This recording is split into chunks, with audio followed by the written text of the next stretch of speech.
오늘 말씀은 부활하신 그날 오후에 있었던 일을 기록하고 있습니다. 부활의 사건 이후 주님께서는 당신이 유령이 아니라 실제로 살아난 부활하신 자신의 모습을 제자들에게 알려주시고 확증해 주시는 일을 하셨는데, 그것들 중에 오늘 첫 번째 기록된 것이 엠마오로 가던, 엠마오는 예루살렘으로부터 한 25리, 요즘 우리 키로로 말하면 10km 정도 되는 거리에 있었죠.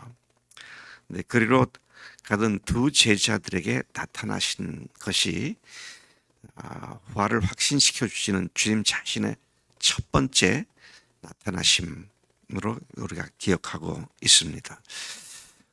여기 제자들 두 사람 그랬는데, 이 두 사람은 11 제자들 속에 포함되지 않은 사람들인 것이 분명합니다. 왜냐하면 그 두 사람 중에 한 사람의 이름이 글로바라고 이름이 밝혀져 있습니다.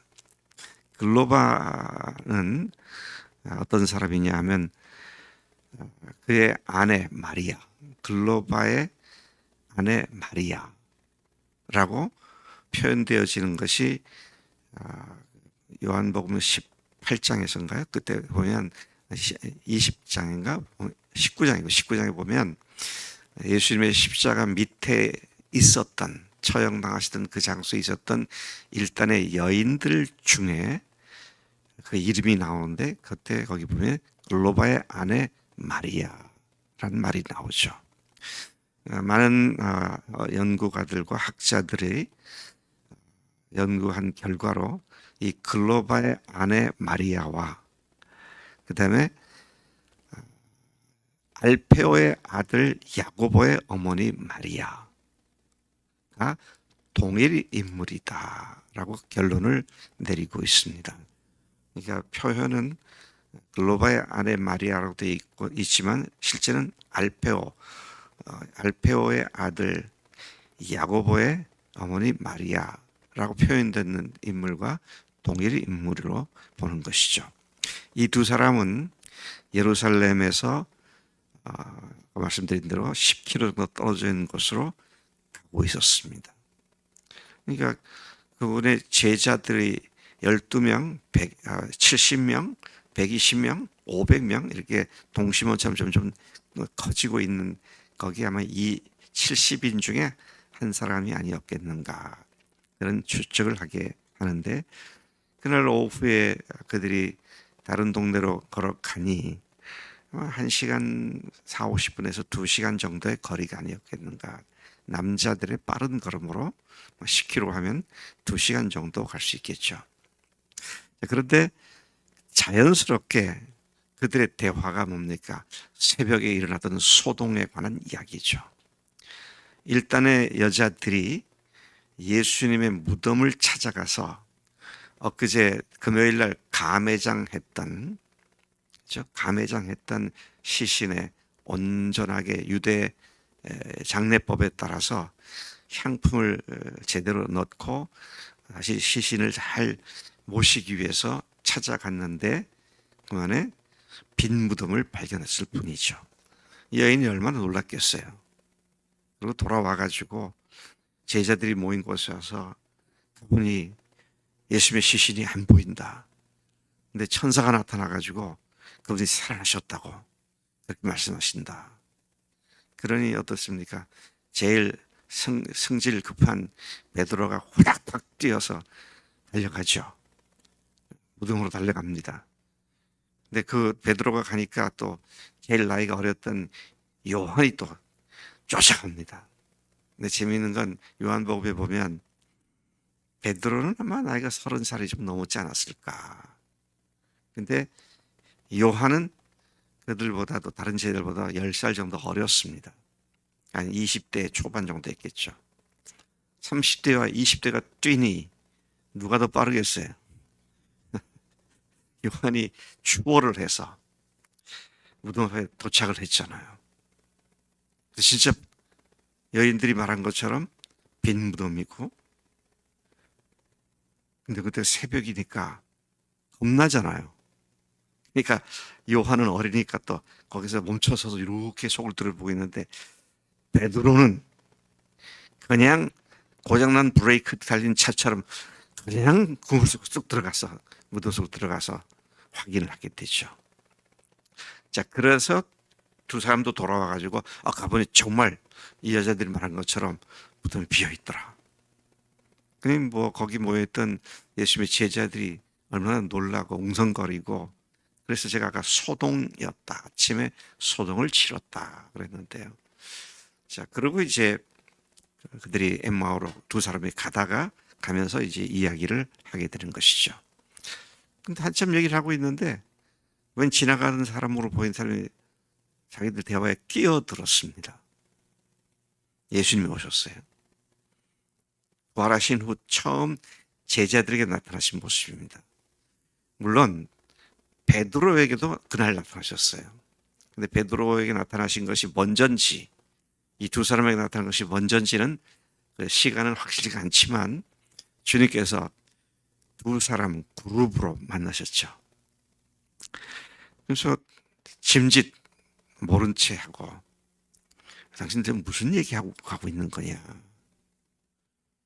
그러니까 이 사람들이 얘기를 합니다. 우리가 말하고 있는 나사렛 예수의 일이라고. 그런데 그는 하나님 앞에서, 백성들 앞에서 참으로 말과 일에 능한 능력이 있는 그런 선지자였다.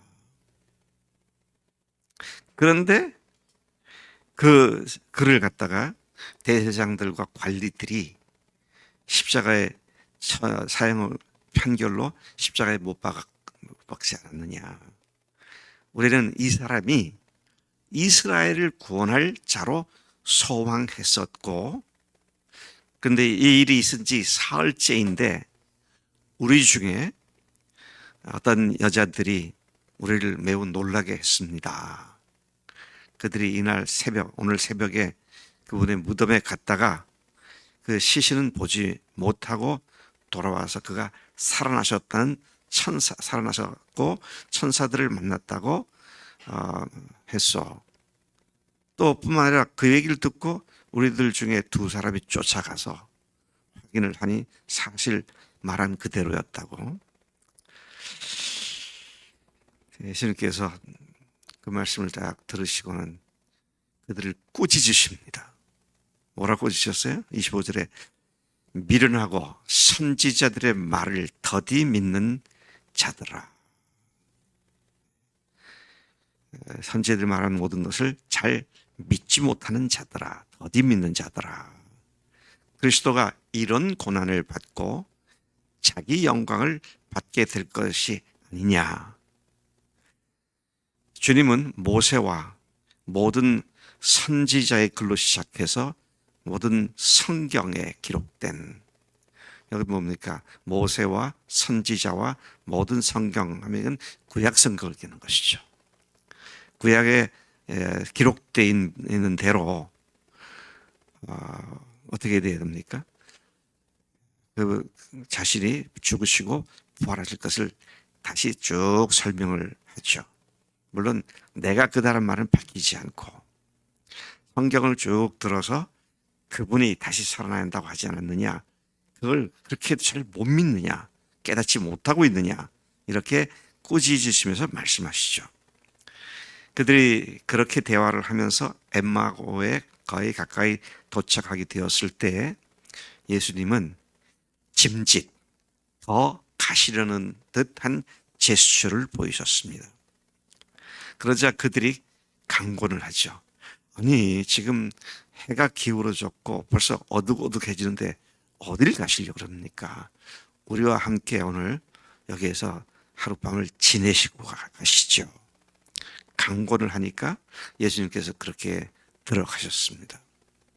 그리고 저녁 식사 시간이 되니까 예수님께서 떡을 들고 축사를 하시고 그들에게 먹을 것을 떼어서 주셨습니다. 그제서야 그들의 눈이 밝아져서 그분인 줄 알아보게 되죠. 이분이시구나 라고 하는 깨닫는 순간 다시 그분을 봤을 때 그분은 거기에 계시지 않고 사라지셨습니다. 그들은 서로 말합니다. 야, 길에서 그분이 우리에게 말씀하시고 우리에게 성경을 풀어주실 때 우리 속에서 마음이 뜨겁지 않냐더냐. 맞아.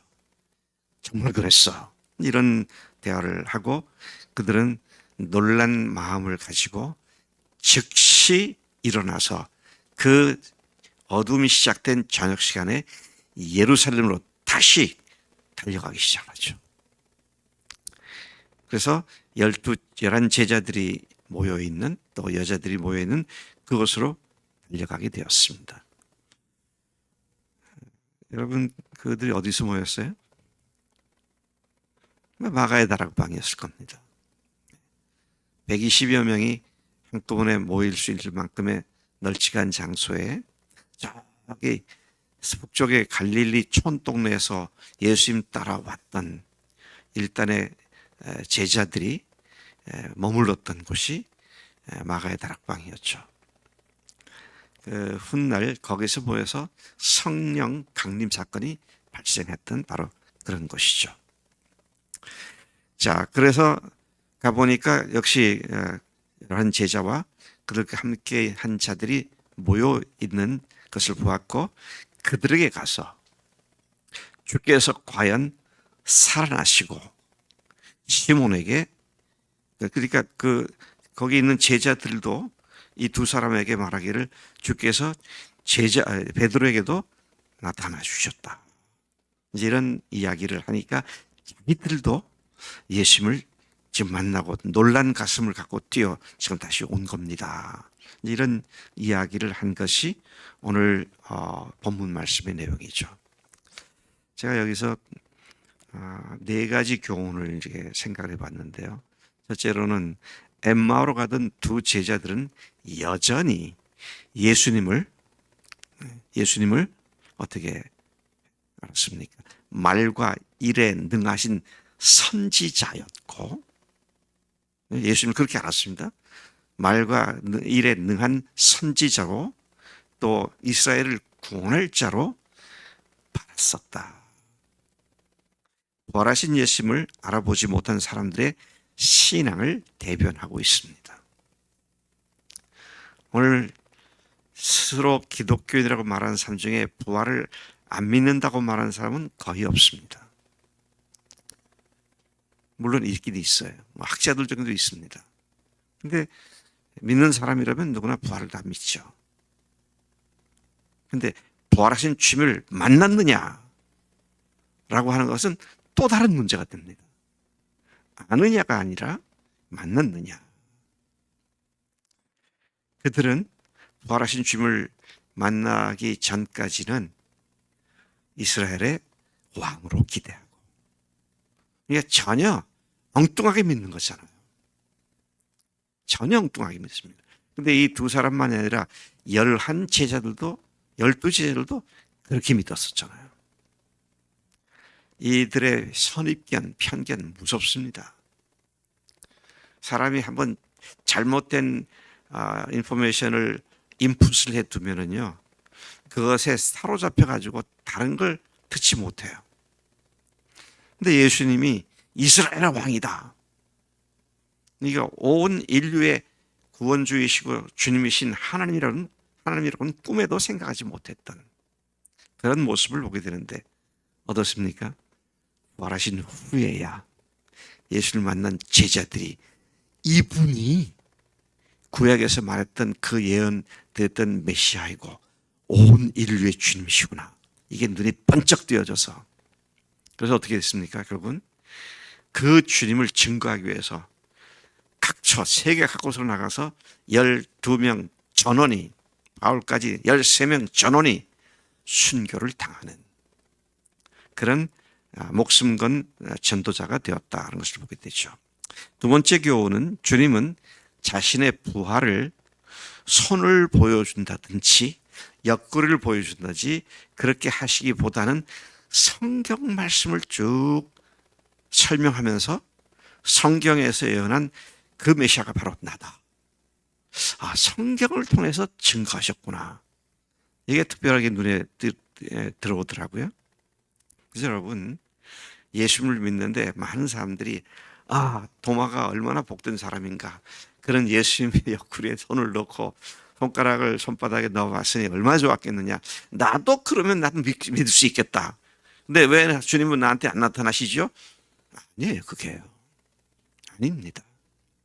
성경 말씀이 누구 말씀이에요? 하나님 말씀이니까. 하나님 말씀은 1.1에도 틀림이 없잖아요. 근데 그 말씀을 통해서 이 말씀이 잘 소개되고 그분이 부활하신 주님이신 것을 드러내게 될 때 그들이 말하기를 가슴이 뜨겁지 아니하더냐. 그러고는 그들의 눈이 떠졌잖아요. 그러고는 놀란 가슴을 안고 다시 예루살렘으로 되돌아가는, 그래서 자신들도 예수를 만났다고 부활의 증인이 됐던 것을 보게 되는 것이죠. 말씀을 들을 때 여러분 얼마나 자주 뜨겁습니까? 참 이상해요. 어제 이 목사님이 부활을 설교하셨잖아요. 저도 부활을 얼마나 자주 설교하는지 몰라요. 근데 어제 부활을 설교를 들을 때 또 마음이 뜨겁더라고요. 참 신기하다. 제가 어제 그렇게 느꼈어요. 참 신기하다. 이 부활을 설교를 들으니까 또 마음이 뜨거워지는구나. 그렇습니까? 그 소리가 또 그 소리이지 다 알아. 이 목사님 또 그 말씀 하시는구나. 그러면서 맹송맹송하고 아무 감흥이 없는 것이 아니라 신기한 건 부활을 얘기하니까 힘이 나는 것도. 제가 제 아내랑 51년 살았잖아요. 반세기를 살았습니다.